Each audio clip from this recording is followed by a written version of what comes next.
Hello mga maring! Nanasad ko! For today's video, gagawa tayo ng kakaibang snacks. At maganda ang araw ngayon mga maring. Kumusta kayo dyan? At yun na nga, itong kakaibang snack natin, karaniwang natin gagawin. At tamang-tama, may binili si paring Jim na 2 kilo dito, rambutan. At yun na nga, ito ay favorito ko mga maring. At yun, naisipan ko na gumawa ng ganito mga maring. Ayan, binalatan na natin mga maring. Nilagyan ko yan mga maring ng yelo.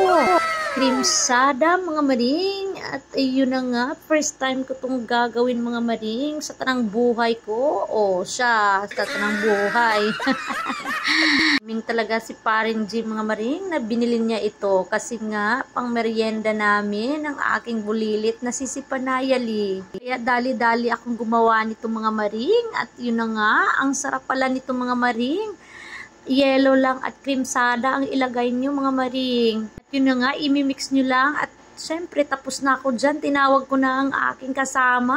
Ayan, si Panayali. Hindi pa nga ako tapos mga maring. Ayan na, binitbit na nga niya mga maring at gusto nang tumikim. At yung nakatikim mga maring, ay nako, paulit-ulit. Sabi niya, isa pa mami, ang yummy-yummy. O, yun na nga, dinala na. Hindi ko na mapigilan kasi nga gusto na niyang kainin. At yun lang mga maring. Post to this video. Bye!